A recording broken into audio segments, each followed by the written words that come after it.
What is up, my dudes? Do you guys watch Big Mouth? Because I keep channeling Coach Steve and calling everyone my dudes. I hope no one takes offense to that. I love you. I love you all. We interrupt your regularly scheduled programming of the Courage series to talk about a subject that is near and dear to my heart. But first, I'm Jennie O'Connor, and I research, write, and create courses about mastering your mindset so that you can stop settling for less, start asking for more, and finally do the thing that scares you. Something like finally signing up for those dance classes that you've always wanted to take and lusted after, but have felt way too uncoordinated to actually show up for. These are the kinds of things that we talk about on this show. If you guys are subscribed, I love your faces, all yous. And for those of you tuning in for the very first time, please hit subscribe so that you never miss an episode. I've got some really great stuff coming up for you, especially in regards to the Courage series. A few weeks ago, I had Laura Maya, whom I frickin' adore, as a guest on my show, and she brought up a topic that I think is really important. She talked about how one of the most important things that multi-potentialites can do for themselves, and one of the things that she has learned through her role as a coach for everything enthusiasts, is the best thing we can do is give ourselves permission. I have to talk about it. I think that permission correlates with happiness. That's at least how Laura feels. That's also how I feel. And that's what makes this topic for today such an important thing for me to talk to you guys about. So I just felt compelled to take a break in the Courage series to talk about this because it's kind of everything. I say that about a lot of stuff, but this is kind of everything. So, to adjust my camera. Okay. Here's the thing. I am not a fan of permission. I don't like it. I don't ask for it. Kind of goes hand in hand with rejecting authority and not wanting to work for anyone else, wanting to be my own boss. I am definitely more inclined as a human to ask for forgiveness rather than to ask for permission. Kind of like the time that I went to the Bahamas and my hotel in the Bahamas was locked. There was a gate across the entryway and it was padlocked because it was Carnival. And apparently the owner of the establishment decided to go. I mean, that's fun. But he had guests coming in that he legit locked out of his establishment. And so we didn't really know what to do. We had our luggage with us, but there was a carnival to attend. So we made the best of it. And then later, when we went back after dark to our hotel, miraculously, the padlocked gate was open. But we walked into a completely dark hotel. All of the main areas where people could gather were dark. The office was dark. There was no one to be found. So I went into the office. I opened up the guest book and found my name in it. I dug through the drawer where the keys were, got out the key, figured out where we were supposed to go, let ourselves in, and poured ourselves 2 beers from the open beer taps that were not being supervised for my troubles. Because honestly, having to do what we did that day with our luggage in tow was a bit more complicated than anyone deserves to have to deal with. So yeah, I guess I basically broke into my hotel. Then there was that other time when I lived in Italy briefly, and I was staying in a monastery. So there's this really cool program where you can stay on the super cheap at convents and monasteries throughout Italy. It's like the same as staying in a hostel. And I was staying in one, I think in Rome, and they had a curfew that I either didn't realize was in existence or I did and I didn't want to honor it. Can't remember exactly which, but when I got home at 10:30 and everything was locked, I just had to jump over the wrought iron gate outside And it was one of those that has like the spiky things on top. So you know those like, are they called lancets? Those long spear devices that like the English guards with the big furry hats. I'm doing a terrible job of explaining this, but hopefully you're with me. You know that they carry those, picture the guards in the castle in the Wizard of Oz, the Wicked Witch's castle. They all have those long lancets or whatever. Imagine those all in a line and really pointy, sharp tops. That's the fence that I had to jump over to break into my monastery that I was staying in. And the next day, there were some pretty flustered nuns when I emerged from my room instead of from outside of the building. But that basically describes how I feel about permission. I don't need it. I don't want it. I'm not going to ask for it. So all of this time that I was running around convincing myself that permission wasn't important, I never stopped to think about the fact that there's one type of permission that is super important. That is, quite literally, everything. And this is the kind of permission that Laura brought up in our conversation in episode 28. And it's this kind of permission that I want to talk about in today's episode. It's the permission that you give to yourself. So my life changed when I started giving myself permission about things. And this applies to a lot of different things. There was a huge laundry list of stuff that I was not allowing myself to do or be or feel.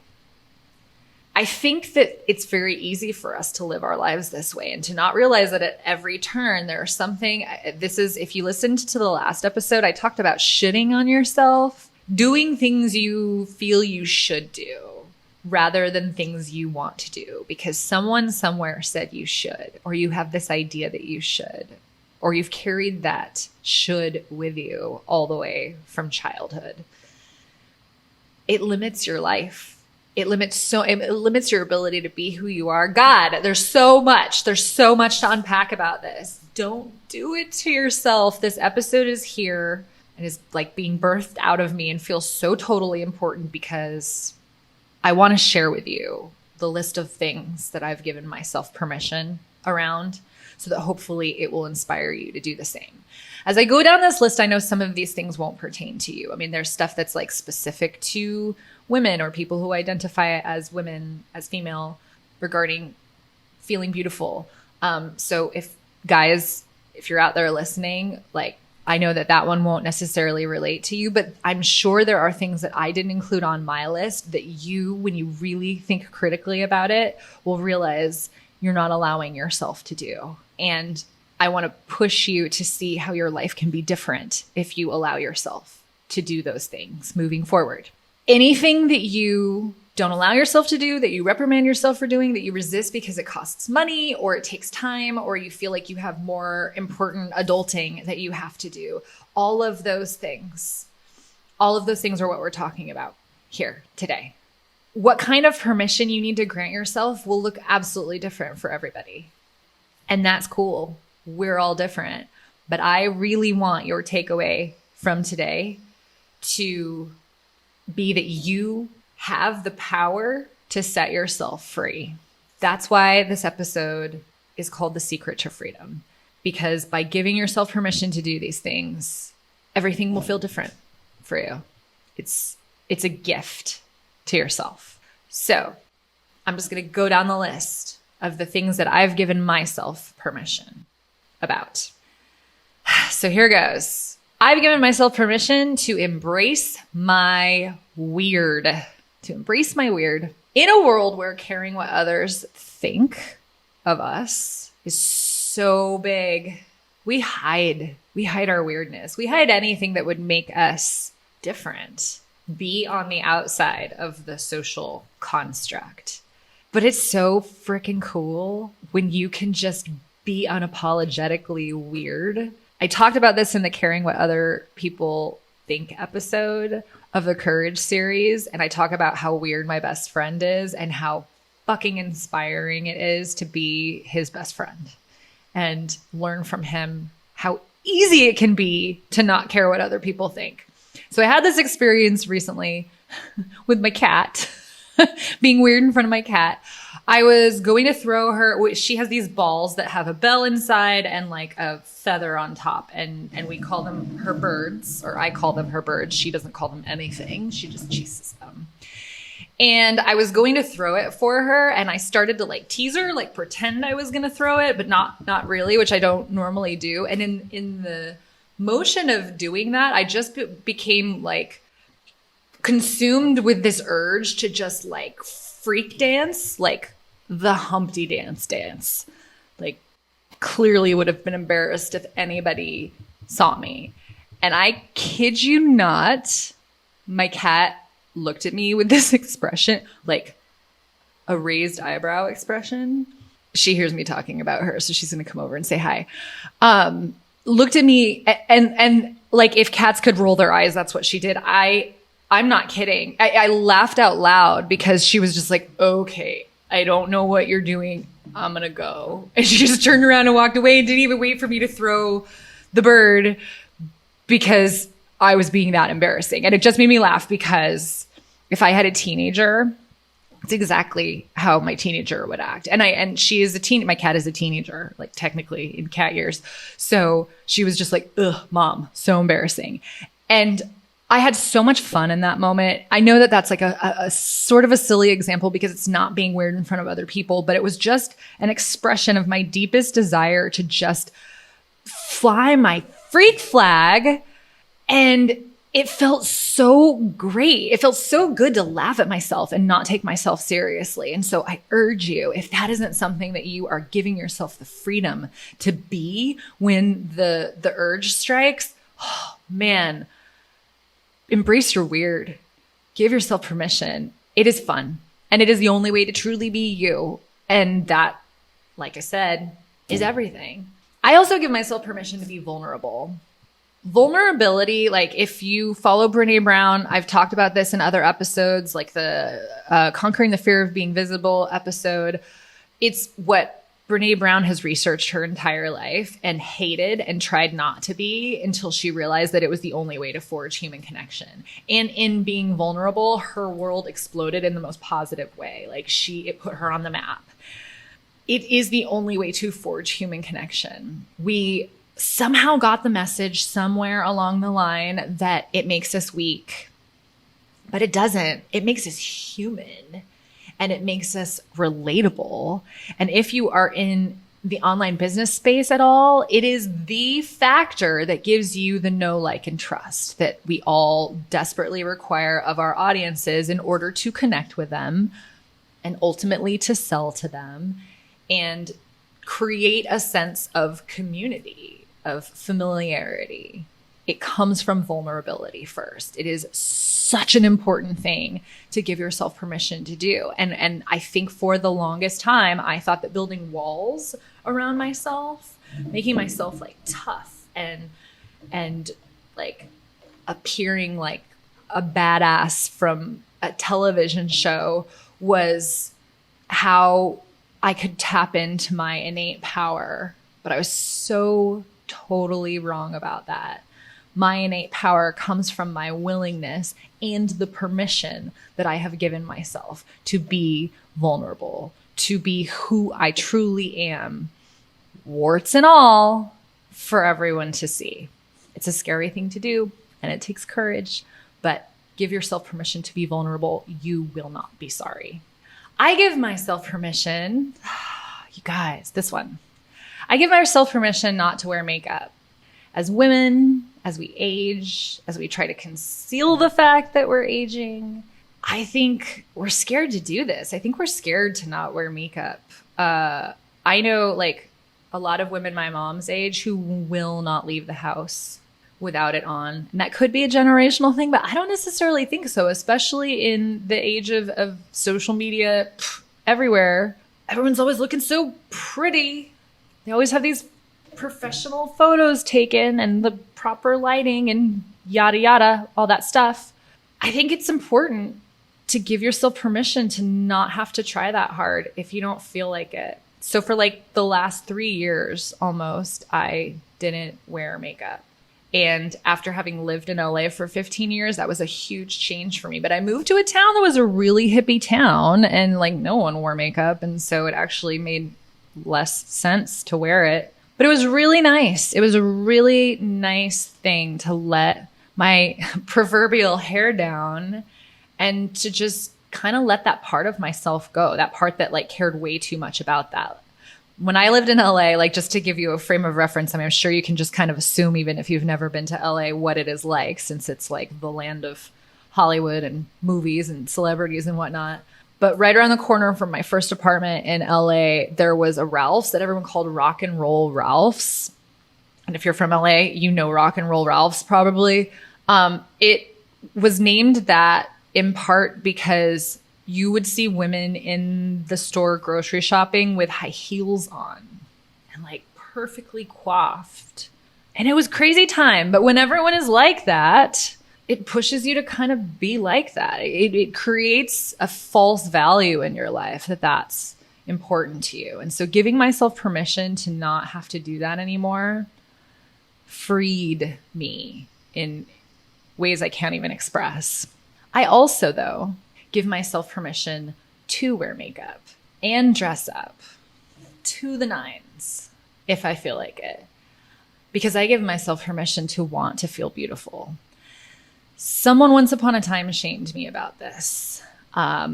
He suggested that wanting to feel beautiful, in spite of my arguing that I was doing it for myself, he insisted that it was because I was socially needy. I needed external validation from others, largely men, right?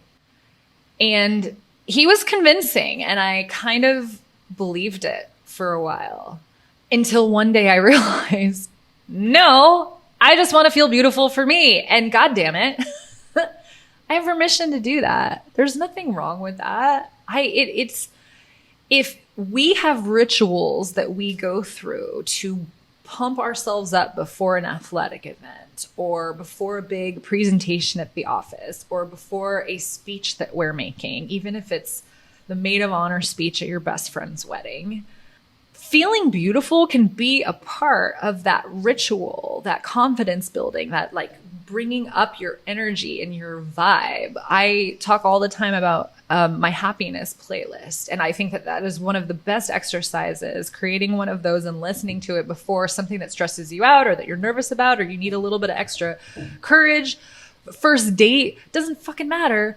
The happiness playlist is part of that. Doing what it takes to feel beautiful can absolutely be a part of that. And that can absolutely be for you, for your own sense of self-confidence, for your own courage, for your own belief that you are putting your best foot forward. You have permission. I'm granting it to you because I granted it to myself to want to feel beautiful. That is okay. That does not mean that you are needy, that you need people to tell you how pretty you are. Necessarily. I mean, maybe do some soul searching around it, but I am here to tell you that if you want it for you, you have permission. You're welcome. I also have given myself permission to pursue joy. This is weirdly simple, and I don't think I know very many people who have done it. I feel like people my mom's age, my mom's friends, allowed themselves to pursue joy once they were retired. So now they do. So there's a little bit of that in my world. But up until that point, they were adulting. They had adult things to do, and joy was not high on that list. And I think that's a mistake. And I think that it should be. Because imagine how the world looks and how we all show up if we are allowing ourselves to touch our joy on a daily basis. That's kind of what this podcast is about on a lot of levels. The people that I talk to, I want to tap into the things that they are doing to pursue their own joy so that you can find the thing that resonates for you and you can do the same. So one of my favorite ways to do this, I created a long ass time ago, a list that I call, these are a few of my favorite things, like the song. And I put on it everything that brings a smile to my face. It's just like my happiness playlist. Like, you know what those things are, those indulgences that are just like, oh, this is what makes life worth living. For me, it's champagne on a Tuesday. For no reason at all. Champagne with hot dogs, because there's always something to celebrate. For me, it's also fresh berries, which sometimes, in the middle of winter are like exorbitantly expensive. Don't care. Sometimes I deserve fresh berries. It's apricots. It's, God, those new yellow golden berries, gooseberries, Cape gooseberries that Trader Joe's is selling right now. Holy cow, you guys. I don't know how I never knew that these things existed, but my life has changed since finding them. You'll note that a lot of the things on this list are food and drink related because I'm really into food and drink, but not necessarily. It could be watching the sunset at the ocean. If that brings you an immense sense of joy, it goes on the list. So I created this list, and I love to use it as a reference for kind of auditing every once in a while how often I'm bringing those things into my life. How often am I allowing myself to have champagne on a Tuesday? How often am I allowing myself to go watch the sunset at the beach? Or like outdoor picnics in summer at like music events, like the Santa Monica Pier for the longest time. I don't think they're doing it anymore, which is devastating, but had their Thursday nights at the pier where everyone would go and spread their blankets out on the sand and there'd be some band playing, and it never mattered who it was. It was the experience of like packing a picnic and meeting my friends and going and drinking wine under the stars, like was just the coolest. Allow yourself to pursue your joy and keep a running list of the things that bring joy into your life in small increments. And it doesn't always have to cost money. It can literally be petting your cat, taking the time to stop in your crazy busy day to pet your cat for 15 minutes can be the most soothing, joyous experience if that's something that resonates for you. So give yourself permission to pursue your joy, no matter what the cost.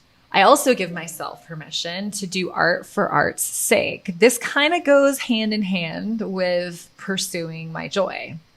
I used to think that artistic things I wanted to create, stuff on my like one day I will do this list that was artsy, only was valid, only was worth doing if I could make money from it. If I could turn around and have it professionally photographed and put it on a website and throw it up on Etsy, or if I was making it for my friend who does drag shows to wear in the show, which would be a good advertisement for me as a costume designer, or whatever the thing. But like just sitting down and learning how to do watercolor or a paint by number, or it just something that no one would ever see except for me, I wouldn't do that. I wouldn't allow myself to do art for the sake of art. And God damn it, that is what art is about. Art is about expression, getting that urge, that voice of the muse whispering in your ear out into the world, even if no one ever sees it. However, I do urge you to give yourself permission to show it to people if you're so inclined. But that's not what it's about. Art for art's sake is enough. Give yourself permission. Ooh, this is a good one. I give myself permission to not have to be nice at my own expense. I mean, really to not have to be nice in general, because I'm a serial people pleaser. Like Robert Riopel said in my episode with him, I have always cared more about making other people happy than I have about making myself happy. And I no longer prioritize having nice on my tombstone. Honestly, I don't care if people even think I'm nice. I know I'm nice. I know people will always think I'm nice. But it wouldn't hurt for me to place far less importance on it than I have for the last several decades. I think this idea that it is the be-all, end-all of the way women especially are, it is suggested that we behave in society. Yeah, so we allow people to get away with stuff. I think the Me Too movement was a step in the right direction around this idea, because I know I can't be the only, I mean, I'm clearly not the only woman in the world, because Me Too wouldn't have been a thing, who has given an uncomfortable laugh when someone has done something inappropriate to me. You know, like kind of uncomfortably like shifted when someone has like legit grabbed my ass, because calling attention to it, making a huge scene would have embarrassed the guy. And I didn't want to embarrass the guy. Like, where does that come from? Where do we get that message? And I hope that the generations coming up don't have that message. But damn it, one of the best things I ever did for myself was giving myself permission to not prioritize somebody else's comfort over mine. No fucking way. You know, I mean, if you're a parent and you're prioritizing your child's comfort, like you're giving them your jacket in a freezing cold room, like I completely understand. Otherwise, no. Why? Why do that? Why sacrifice yourself? It's not worth it. It is freeing to no longer feel compelled to be nice when my rights are being infringed upon. And I sincerely hope that if you only take one thing away from this episode, especially you women out there, that it is this one. You have permission to not have to be nice, at your own expense. Going hand in hand with that, I give myself permission to not forgive. Forgiving everyone for everything used to be a part of my identity. It was like a veritable badge of honor for me. And I am so good at it. You've probably heard me mention this in previous episodes, that I am friends with like all of my ex-boyfriends. And I don't mean just like we're friendly on Facebook. Like I hang out with a lot of them because forgiveness was second nature to me.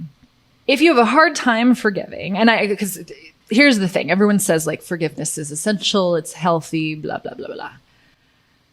That's true if it's something that you wrestle with on a regular basis. If it's something that you have done indiscriminately your entire life, forgiven everyone for everything, I think the thing you need to give yourself permission to do is to not forgive once in a while. Just be clear that every now and then, someone isn't worthy of forgiveness. And I know that carrying a grudge isn't good for you. And I'm not talking about grudges. I don't have a grudge in this situation. It costs me nothing to not forgive this person, but it means everything to me that I have decided that there is a line that I will not allow people to cross. If you cross it, you can't come into my clubhouse. Only good people can come into this clubhouse. Like Tupac said, I still want to see you eat, just not at my table. So permission to not forgive, huge. Absolutely. I also give myself permission to say I love you without overthinking it. I will never again stop myself from putting those 3 little words out into the world. Because why should we do that? Put more love into the world. Holy cow, we need it. God knows. I think we hold back because we're so worried about what the other person's reaction is going to be. Like, I wedding planned a wedding, the last one I ever did, as a matter of fact, and it was kind of chaotic. And I went around the whole day asking people for things and then following it with, "You're amazing, I love you," before walking away. And it created a really nice vibe. It wasn't necessary, and some people might argue it wasn't professional, but what it did was create a sense of camaraderie as we all sort of wrestled with being in the trenches.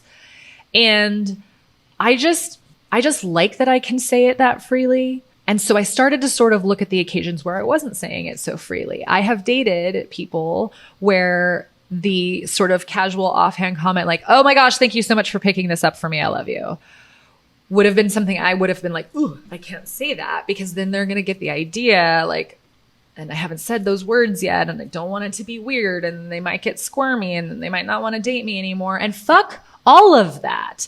If they make someone squirm, if the words "I love you" make somebody squirm, that's on them. That's their tragedy. Don't stop yourself from putting words like "I appreciate you" or "I love you" into the world. Never again. I gave myself permission. I have given myself permission to create a system and then hack the system. So my mentor said this recently in a coaching session, and I was like, yes, thank you for explaining my entire life to me. as someone who squirrels, who chases after sparkly things, that thing that we can all relate on, I know that I need more structure than I am inherently inclined to give myself. So I am sort of constantly creating systems to see if this is the system that will work best for me to get more shit done, to be more focused, to live the most high vibration version of my life. And oftentimes I spend a ton of time creating the system and mapping it out, making it pretty, and using colored sticky notes and blah, blah, blah, whatever the thing. And then like 3 days in, starting to fuck with it, starting to remove pieces, starting to rearrange the order.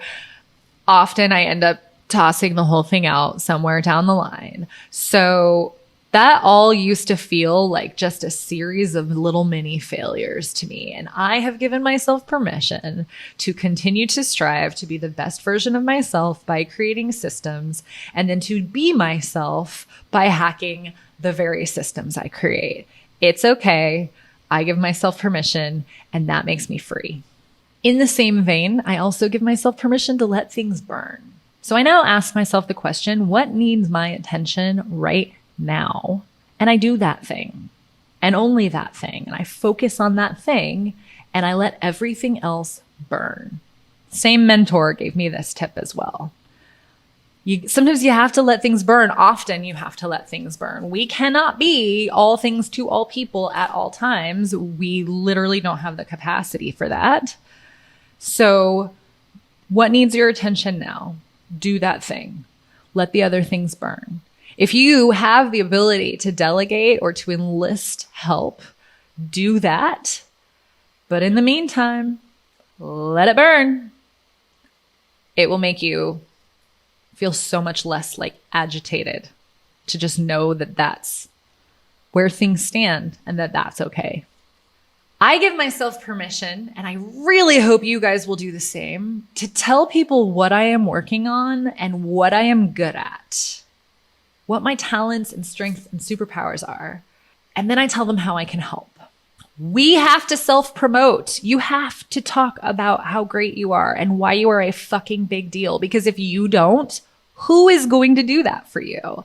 This whole notion we have that we are going to hide in the shadows and get discovered. And don't tell me that hasn't occurred to you at some point. Like, I know so many actors who are not really going to class and not really going out on auditions, but feel like in Bruce Willis style, they're going to be bartending behind the bar of some fancy establishment. And someone's going to see them and be like, you son need to be in a movie. And that, my friends, is not how life works. I mean, okay, maybe it worked that way for Bruce Willis. Is that even true, or is that just an urban legend? Anyhow, we are the people who put the message into the world about how great we are and what we have to offer. Let's normalize it. Let's do away with this feeling that talking about what we're good at makes us arrogant. Where did we get that stupid message? Why? Don't brag. Why? Don't brag at someone else's expense. If someone's like, gosh, I'm really bad at sketching, and you're like, I am amazing at sketching. Like, maybe that's an inopportune time to talk about that particular superpower. I mean, read the room, dude. But then self-promote. Tell people what you kick ass at, and then offer to help. That there's nothing used car salesman-y or sleazy about framing it that way. This is what I'm great at. How can I help? Do you need my help? That doesn't sound creepy, right? That doesn't sound like you're being an egomaniacal ass. Give yourself permission to self-promote. Give yourself permission to make money without having to suffer for it.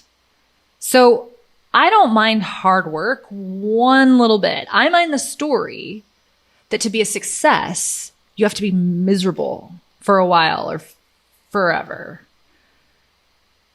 Again, I wonder where that story came from for me, but It never crossed my mind that I could wake up every day excited about what I do and do work all day and like honestly need to be ripped away from my computer sometimes, oftentimes, because I'm so excited about the stuff I'm doing and to also get to make money from that. I didn't believe that such a thing was possible. So I had to just rewrite that story. I give myself permission to have money and have it be easy and have it be aligned and feel good and not feel like suffering. I love rags to riches stories, man, but if they give you the impression that the only way you will ever be a success is to have to go through the literal trenches and be miserable, you've gotten the wrong message. Give yourself permission to do it a different way.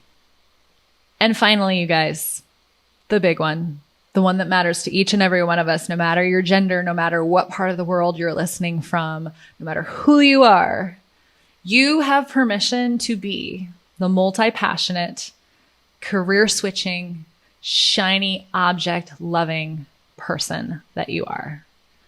That's what Laura Maya's message was in episode 28. That is what my message is to you here today. That is what the Everything Enthusiast podcast is about. The day that you tell yourself that being this way, this nonlinear way, this neurodiverse way, if that is in fact how you are, is 100% okay. It's what makes you you. That goes onto your list of what your superpowers and strengths. Like sometimes we ask ourselves, why would anyone want to learn from me? Why would anyone want to hire me? Why me? That's why you. The way your brain works is why you, because you can create connections that linear thinkers can't create as easily because you are constantly being creative, because you are so good at being curious. You can teach others how to embrace their curiosity that they have left behind, like back when they were in elementary school. We, as multi-passionate people who give ourselves permission to pursue our joy, can teach others to do the same. And that makes the world a better place. And that is the reason that giving yourself permission is everything. Freedom from giving yourself permission will make the world a better place. Freedom for me, freedom for you. So I kept this short and sweet. I didn't know how long I was going to talk because, well, I wasn't really sure how much I had to say. I just knew that it really, really mattered to get this message out there. So I hope that you guys enjoyed this one and that you will consider finding an item or 2 or 20 that you need to give yourself permission to do, to enjoy, to allow into your life so that you can create more freedom for yourself and more fulfillment in general. I'm going to leave you with a quote today that I thought went with this episode. It's not about finding your voice. It's about giving yourself permission to use it. That is 100% what this is about. It's all of these little factors that you decide for yourself are meaningful and then giving yourself permission to touch them, to have them, to embrace them. If you guys haven't already done so, please hit subscribe. If you're watching on YouTube, please smash that little button. Yep, I'd love you forever. And if you are enjoying these episodes, it would be amazing if you would leave me the quickest little review. Reviews are everything. They help me get found in the sea of other podcasts. They are worth their weight in gold, and I will love you for frickin' ever. Also, come hang out with me on social media. I love Instagram. I'm active over there all the time. And I'm also on Facebook and Pinterest at Your Creative Fairy Godmother. And thank you once again for listening. I look forward to speaking with you in the next episode. Ciao, ciao.